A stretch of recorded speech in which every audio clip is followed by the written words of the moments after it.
First off, thank you so much, Ohio, for having me. Like, it is a happy day for this Texan to be here in your beautiful country. You know, I have been waiting and waiting for fall, and it hasn't come yet to Texas. So it's still been in the 90s every day in my hometown. And so I have to tell you, on my way over this morning, I had the windows rolled down, and I felt so cool that fall was finally here for me. But thank you for having me, Ohio. Thank you to the Appalachian Children Coalition for the incredible work that you're doing. It is really an honor to see all of you gathered here today in spirit of this incredible and important work. So I am really here in large thanks due to the Jed Foundation's partnership with AASA, the School Superintendents Association. And so I'll be telling you more about that partnership as we go forward. We're offering some really neat programs across the country that work directly in support of schools and districts, helping you all to really build excellent and comprehensive systems of school mental health. And so look for that to come as we go through my chat this morning, but just a big shout out to AASA for their partnership with us. So let me start briefly with who is the Jed Foundation? What do we do? So the Jed Foundation is a national nonprofit organization. We work in school systems across the country with pretty structured programs of technical assistance and consultation. So what that means is, you know, my background, I sort of worked all the roles in education. I was a high school teacher. I was a school counselor. I worked my way up I was a director of counseling at Central Office, and eventually was an executive leader at the district level over a large student support services division. While I was in the chair, I had the most amazing and privileged opportunity to hire this amazing team of clinicians, and together we dreamed our dream of what a best-in-class school mental health system could look like back in a time when there weren't a whole lot of other districts investing heavily in the work. And fast forward a decade later, I had an entire team dedicated solely to prevention. I had a licensed therapist at every single one of our 44 schools in my district. We had robust social and emotional competencies built into the curriculum and the way that we taught students and the way that we thought about curriculum, right? We learned a lot over that decade. And eventually I was then recruited into the consulting world and into the nonprofit world to help other districts and schools build similar types of programs. And that's exactly what the Jed Foundation does. So my team has very similar backgrounds to me. They are practitioners. They have worked at the district and school level as school mental health professionals. And we work directly with schools and districts to help you. So we, for example, will come into a school. The very first thing that we do is we collect lots of data. We help you get a lay of the land of exactly what's going on in your school system in terms of school mental health needs. We survey your students. We survey your faculty. We learn what they have to say, what their perceptions are of school mental health. And then we use that data to generate a very comprehensive feedback report for you that we then map against all the best practices that we know exist out there in the world around school mental health. And the goal is that we help you to identify where your school or district is really hitting a home run, and then also where might you have opportunities to grow. And after we generate that strategic plan in partnership with you, we are then boots on the ground as technical assistance providers with you for years as you go forth and build those programs and services. And they're all folks on my team who have done this work personally before and really understand the landscape and the challenges therein. So what are we talking about today? Well, I'm planning to take you into The Matrix. Raise your hand if you have seen The Matrix or have any idea what I'm talking about. Okay, that's good, most of us. All right, if you haven't, congratulations, you have just proven that you are probably less nerdy than most of us. Congratulations for that. But we're gonna go into The Matrix. So if you haven't seen it, let me set up the basic premise for you. So the basic premise of the movie series is that humanity is living inside of a simulation, computer simulation. And I'll skip the part about the killer robots and AI, I won't talk about that. But in the film series, most people kind of just go on about their day-to-day lives. They go to work, they go home to their families. never realizing that they're actually in a simulation. But a small group of exceptional people in the Matrix have woken up, and they realize the truth of their situation. And in fact, once they're aware, they're able to interact with the data and the environment around them. They can see all the different facets and entry points of data that exist, and it gives them power. There's a famous scene in the movie in which the main character has a choice to make. In fact, it's a choice that everyone who wakes up has to make. Do you take the blue pill and keep seeing the world as you normally do, or do you take the red pill and wake up? Do you realize the truth around you and learn to interact with it? So that's the same kind of choice I plan to offer you today. To do this, we're going to focus on the data that exists around you and ways that you can interact with it. So in terms of what I'd like to chat about for the next 40-ish minutes is how to find useful data that you can use in whatever your role is, whether you're an educator or a mental health provider, a school board member, a parent, whatever you are, this data will be relevant to you. And to understand how to interact with it so that it can really guide the work that you do. So to start, I want to anchor us in our why. Why did you show up this morning? Why are you here? Some of you probably had to travel pretty far. Why are you here? So I'm going to give you 30 seconds to consider that. And maybe for you, it's your child. Maybe it's a student that speaks to you. Maybe it's all of your students.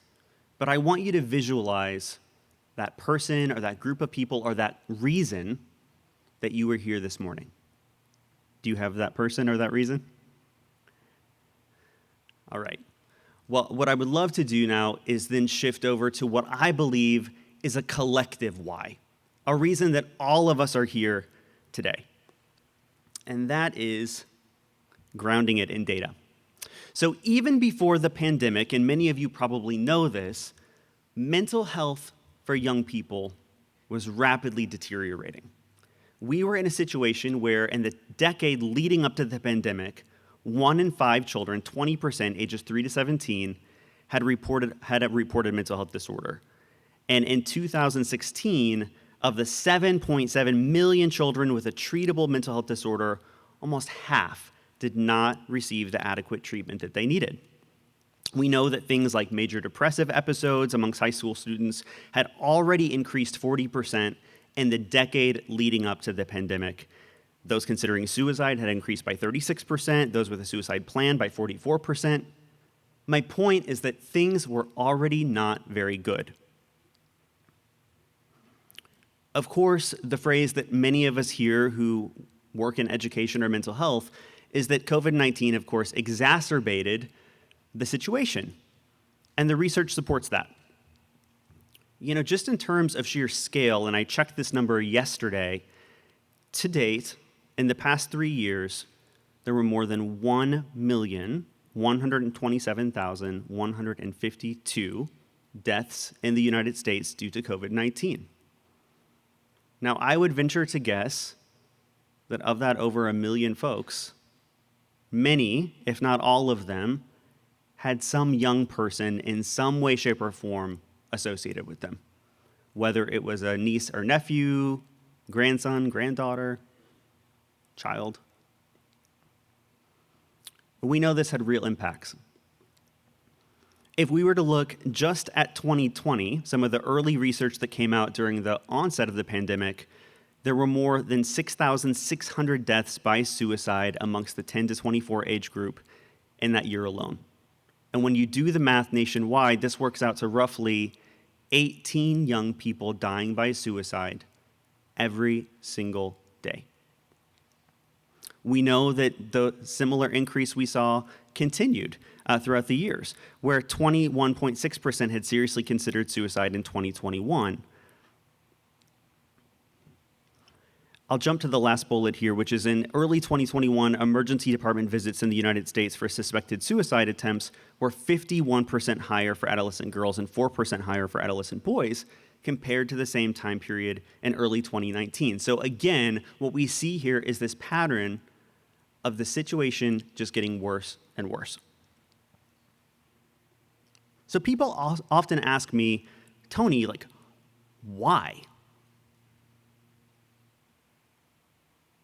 Well, put yourselves in the shoes of a young person today. These headlines are just a few examples of some of the things that they see and experience every single day. You probably have your own theories and your own experiences in working with young people every single day that might inform your own hypothesis as to what it really means to be a young person growing up in America today. But I think it's safe to say that there's plenty more happening in our society today than has happened in a long time, right? It's a tough time to be a young person. And that has real impacts on the mental health of young people. Of course, with COVID-19, we also know that there were direct impacts from quarantine, from isolation, right? This slide shows research that was conducted that shows that during the period of the pandemic, young people received about 70% less social connection than in normal times. 70% less. And there's real correlations to mental health outcomes as a result. We in fact know that social connection is one of the most important things that serves as a protective factor for young people and proactively helps to build their mental health. If we were to zoom into Ohio, the picture looks very similar. This slide shows several stats. I won't read them all, but 27% of Ohio middle schoolers in 2021 reported that their mental health wasn't good most of the time. 2 in 5 reported feeling sad or hopeless in 2021. And 15.5% of Ohio high schoolers in 2021 said that they had a plan for suicide. The one that really shocks me and scares me and keeps me up at night is in the bottom row, where nearly 10%, 1 in 10, of Ohio high schoolers attempted suicide in 2021. We've got to do better. Add on to this the fact that nearly 1 in 7 children in Ohio face food insecurity, and over 2/3 of teens and young adults report feeling chronic stress about our nation's future. I think it's also important to acknowledge from an equity perspective that our marginalized young people experience these impacts at even greater levels. And so, for example, our LGBTQIA plus youth, depending on the research that you cite, are oftentimes thought to be 2 to sometimes 6 times more likely to die by suicide than their peers. And you see similar trends with BIPOC students, English learners, first-generation students, etc. You sort of see this dynamic play out on this slide, and again, you'll get copies of all of these. But this is looking at frequent mental distress by race. You'll notice on this slide that, and this is looking specifically at the last 30 days of students who reported frequent mental distress. You'll notice that the lowest percentage here of frequent mental distress is amongst white children ages 5 to 11 years old, and the highest among our Hispanic children ages 12 to 18.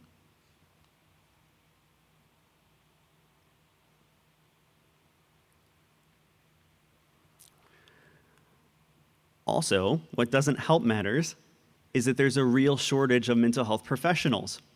50% of Ohio's counties are designated as mental health professional shortage areas, as those who work in education and maybe have been trying to hire them know.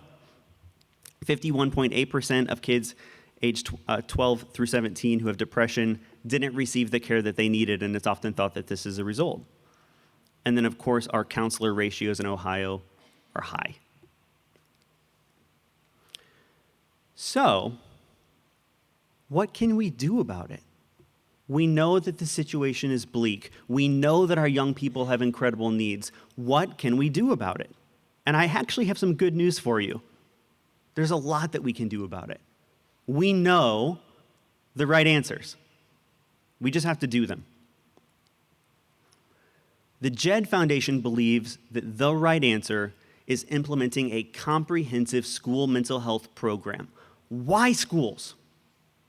Well, for starters, where else do you find kids, right? Often in schools, 40 plus hours a week.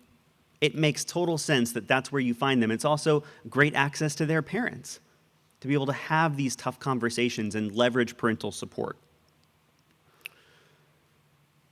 What I often hear when I'm out in the field is I'll be talking to superintendents and principals, and I'll say, so what are you doing about the mental health crisis? And they'll say, well, we're trying to hire more counselors. We're trying to hire more social workers. It's tough to find them. Awesome. You know what? That is one piece of the pie. But I think what often gets left out of the equation is the fact that to truly have a comprehensive mental health support system, it's so much more than just mental health professionals. And in fact, everybody plays a part regardless of what your role is. Whether you work in operations or child nutrition, whether you work at central office, you're the building principal, or you're over curriculum and instruction, you have a part to play in the mental health outcomes of our young people. And that's what you see reflected on this comprehensive approach. Now, I know it's probably small. Maybe you in the back can't read it. So I'll quickly shout out some of the different domains just to give you examples. So for example, we would say that having a school develop life skills in their young people is really important. Helping them to learn how to make responsible decisions, helping them to know how to make friends, how to build healthy relationships, how to exit bad relationships, right? Those are really important things. Promoting social connectedness, which we just talked about, right? It's one of the most mitigating factors out there that protects against adverse mental health outcomes. So really ingraining this in a school system. How do you promote social connectedness amongst young people? How do you promote positive school culture that encourages it? Encouraging help-seeking behaviors amongst young people. So actually training them, teaching them how to identify their own signs and symptoms of when they need help. And then how do you remove the barriers and the stigma that prevents them from going to go get it, right? And being really intentional about that. Improving recognition and response to signs of distress and risk. So as a school system, making sure that your staff, your faculty, all the right players know how to respond when these situations pop up. Ensuring that students do have access to clinical care. In some school systems, that's in the school. In other school systems, that's not possible, and it's leveraging a community partner. In other school systems, it's leveraging telebehavioral health, right? I'm not here to tell you that there's any one right answer, but we've got to have something. When you have a student who is seriously facing a serious mental health outcome, we need to have a place to refer them to and get them the help that they need. Now, the good thing for you educators is that if your school or district is already implementing a multi-tiered system of support, this type of comprehensive approach is a really natural fit with MTSS. In fact, we're doing a presentation about it after this. If you want a deeper dive, come to our presentation. But what you see in the idea behind this is that for every single aspect of our comprehensive approach, you should be tiering it so that there is some level that all students receive. That's the universal support level, that tier 1. There is some intervention that's done at the smaller group level, that's tier 2. And then there is a special pipeline for those tier 3 students that really require individual supports and that they have access across all domains to what those tier 3 supports look like. But I told you that today was really about data, and I meant it. So in order to be able to build that type of comprehensive system, where do you start? People always ask me, Tony, when you were in the chair, how did you build this amazing school mental health system? The answer is actually pretty easy. I started with data. It was in every conversation that I had, from the superintendent to our school board to our community partners, data, data, data. Because it made me powerful, it made me knowledgeable, it helped me to know what my students needed so that I could then design a program that met those needs. And so specifically today, I want to share 3 very specific data sources that you can go to. I want you to consider these tools in your toolbox that you can go get anytime that you need as you're thinking about reflecting on and building the programs in your school or district. So the first is Whiskers. The second is the Youth Risk Behavior Survey, and the third is the National Survey on Drug Use and Health. And so we'll talk through each of those. I'll give you examples. And then, by the way, when you get a copy of this slide deck, there are hyperlinks embedded where you can sort of just go straight to these. But if you're impatient and you want to start looking now, you can Google any of these, and they'll pop right up. All right, Whiskers. My favorite, Whiskers. Not to be confused with cat food. Whiskers is facilitated by the CDC. It is an online, publicly accessible database that focuses on injuries and death. It provides data from medical examiners, police investigations, and death certificates. So it's a database of all of the injuries and fatalities in our country tied to a specific source. There's new data yearly, which is really important. But just to be advised, it's delayed, right? So right now there isn't, for example, 2022 or 23 data available yet. Now, there's some limitations, and I'll talk about what the limitations are for each of the 3 tools I want to give you. The first thing is that it can't necessarily tell us what led to a death. So, for example, if we're looking at suicide data, which is important to know for your area, it can't actually tell us like the background of what led to that. Did the student receive treatment? Did they get the help that they need and we failed? Did the treatment just not work? It doesn't give you that type of contextual information. And the data coming out of Whiskers is really only as good as the data going in, meaning that there are some data that is just not collected because it largely is dependent on folks like medical examiners putting it in. And oftentimes, medical examiners will not label suicides as suicide, right? So the data is only as reliable as what gets put in the system. However, what's really neat about it that I want to highlight for you, and again, I don't expect you to be able to read this. You can zoom in when you get a copy. But it has really neat data visualization options on the Whiskers platform. And one of the features is that you can look, for example, what you see on this slide, at leading causes of death across age groups. So when you hear someone, for example, say, oh, suicide is the leading cause of death, or it's the 3rd leading cause of death, this is what they're talking about. This is where they're getting that information from. Another thing that we can learn from the CDC and Whiskers system is about trends over time. And so, like what you see on this slide here is broken down by age range, for example. But you can also map it out, and I'll show you in just a moment what that looks like so you can see trend lines. I know it's hard to look at this kind of data, but it's important that we understand, especially as you build comprehensive programs, one of the domains of intervention that the JED Foundation would recommend is reducing access to lethal means. Well, in order to do that, you have to know the cause of death associated with suicide, and Whiskers gives you some good insight into that. So for example, what you see here, I compared teen girls to teen boys on methods of suicide, and as you see, boys are more likely than girls to have used firearms in suicide deaths than girls. Another thing that I really like about Whiskers is that you can break it down and compare, for example, a state data to national data. And so that's what you see here. I just pulled this this past week on suicide deaths related to all injury types for persons aged 1 through 17, and this is looking at 2016 to 2020, comparing Ohio to the national average. And what you see here is that the fatal injury rate in Ohio is actually a little higher than the national rate. You can also break it down. I took my home state of Texas here. You can break it down by geographic area, and Whiskers will map out the incidents for you so that you can see where specifically students are at higher risk from a geographical perspective. Just good data to have. Okay, the next tool I want to equip you with is YRBS. So many of you are probably familiar with this. YRBS is pretty popular, especially because it's often administered by school. It is administered by schools and by districts. So many of you in the room might be involved with YRBS. Also facilitated by the CDC. It's a state and district level survey, also a national survey of high school students. They do, by the way, now have a middle school version. It's not quite as robust as the high school version, but the data is out there.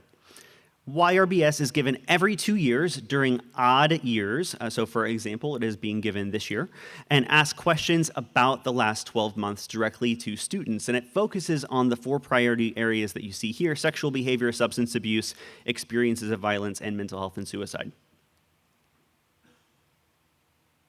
Now there's some limitations. The first is we don't have information about young people who are not in school. So for example, if you have young people who are being homeschooled, they're not going to be captured here in YRBS. Also, we don't have the data that participants do not want to provide, because this survey is directly student-facing. And so there are often times where students just don't want to report things, or also may not report things accurately, right? Like we all know the kid that just goes through the survey and is like, 10, 10, 10, 10, 10, right? And so you know, there probably is some discrepancy there. We also don't have data from regions of our country that aren't participating, and also don't have data that tells us about particular populations that are not represented in the national sample. But what I love about YRBS is they have this really cool function called the Explorer, and it allows you to look at all of the different questions that YRBS asks about, and there's tons. And you can pull out and zoom in to all of these really interesting topics, right? And so like what you see here on the left-hand side, you can look at unintentional injuries and violence data, you could look at tobacco use, you could look at alcohol and drug use, sexual behaviors, et cetera, and you can really zoom in. The other thing that you can do is you can look at specific trend lines, and again, this is student self-reported data. But what you see here, for example, is the increase in high school students who seriously considered attempting suicide from 2019 through 2021. And you see that jump there that I keep talking about in terms of this increase in attempted suicide. Now, the gaps are for years where we don't necessarily have data that's captured here. But it's still really good to look at. And then also part of the visualization is you can look at trends, and you actually see like very high-level snapshots of how high school students are doing in real time. So, for example, it asks about physical health, things like whether or not they wear a seatbelt, drink soda, how much exercise and sleep they get. It also asks about bullying and violence experiences, as well as mental health and suicidal thoughts. And what I've got shown right here is the national level data. Okay, final thing I'll say about YRBS is that it has a whole dashboard of trends.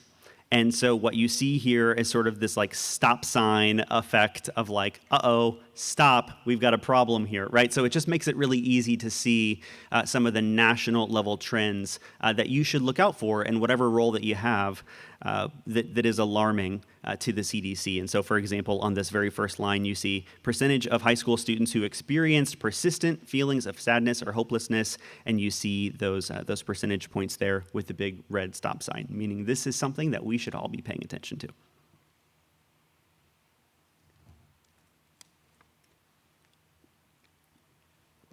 I lied. I said that was the last thing I'd say about YRBS, but this is another example of trend lines. And what you see here, I'm looking at the national level data, high school students who felt sad or hopeless. And again, you see that increasing trend line that's happening in particular from like 2017 to 2021, just continuing to increase. And it's really scary to me that 42.3% of our high school students who took this data felt sad or hopeless. You've got to do more. Okay, last tool I want to give you here is the NSDA. I don't know that anyone else calls it that. I think I just call it that, NSDA, but I don't know how else I would say that. So this NSDA comes from SAMHSA, the Substance Abuse and Mental Health Services Administration. And what's really kind of interesting to me about NSDA is what it can tell us and the way that this data is captured. So again, facilitated by SAMHSA, it's a national survey of randomly selected households ages 12 and up, and includes group settings such as shelters or dorms. What's neat about it is that it's a face-to-face screening, so it's not student self-reported survey, right? It's not that. It actually involves professional interviewers who go out into these randomly selected homes and they conduct these face-to-face screenings. And then it's computerized self-interviewing that's done in private. So they would actually come into your home, they would request that there's a private space, they would go and conduct these interviews. And then they take the interview data and they have licensed mental health professionals compare it to the DSM. Okay, and of course, if you're a mental health professional, you know what that is. But of course, that's the Diagnostic and Statistic Manual that is used for diagnostics of mental health issues.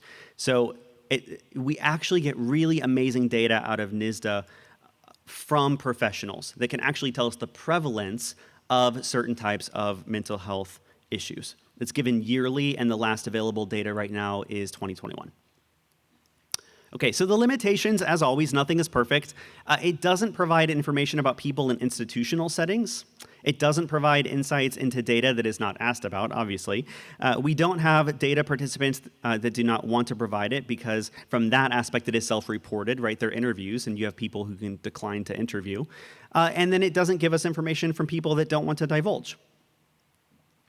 What's neat about NSDA, of course it's a much smaller sample, but it's a great tool to look at like mental health prevalence comparisons. And so what you see on this slide, for example, is comparing 2020 to 2021, incidents of major depressive episodes, thoughts on suicide, suicide plans, attempted suicide. So what you'll notice here is that the data looks a little bit different across all of these different surveys and platforms, depending on who you ask and how you ask it. That's okay. As researchers, we would expect that. The theme here is don't put all your eggs in one basket. You have multiple tools for a reason. And I'm giving you these three because it's really helpful when you're designing a program to be able to pull from all three of these sources and others to get some sense of what your system might be facing.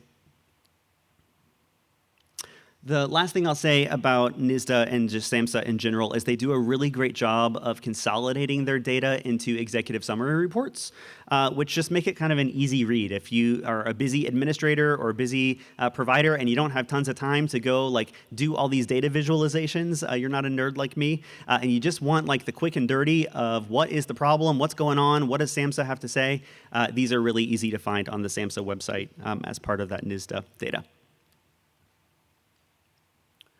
Okay, but in addition to those three tools that I just gave you that are great, really reputable data sources, you have your own that you should be looking at. Things that I know you would consider, like attendance rates of students and attendance data, academic progress of students, your MTSS data if you're running MTSS, and if not, you probably should be. Student discipline data, counseling notes.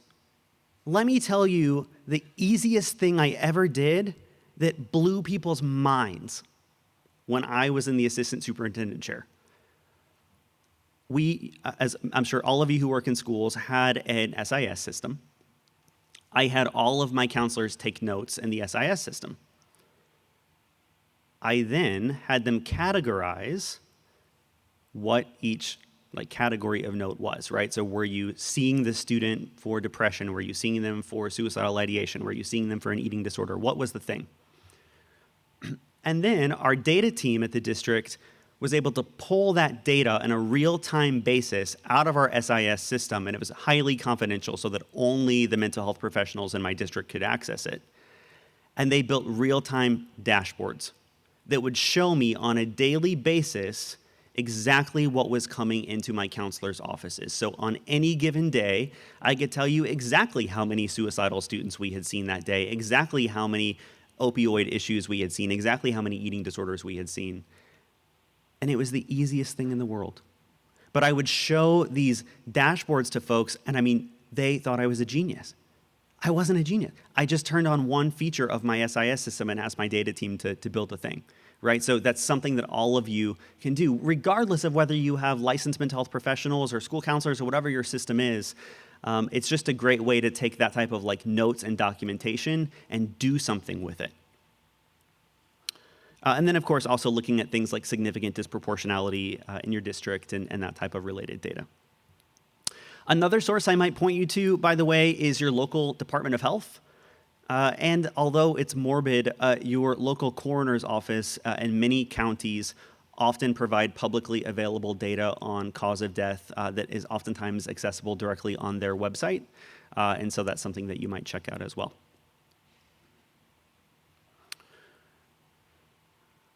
The big takeaway here is when you're thinking about how to best use data, to never use it in isolation. Right? There is a reason that we're doing this. Data, for some folks, is really exciting. Like me, I love it. For other folks, it can be dry, right? You want to get to the business. You've got students in front of you. You're putting out a fire over here. You got a crisis over there. But it's really important to ground ourselves in data as you're building a program, because otherwise, you might be building a program for a problem that you don't actually have, right? Or maybe not the right problem. You might be building a prevention program to address an issue that is actually not the biggest issue that your students are facing. So it really needs to be the anchor of everything that you do. But my point here is, don't look at any one data set in isolation. You've got to collectively, as a team that's doing this work, pull together all sorts of data. You can leverage these national data sources that I mentioned. You can drill down on Ohio-specific data. You can look at your local data. You can look at your school data. You put it all together, and that's how you start to put the jigsaw pieces together to really understand the picture of what's going on in your space.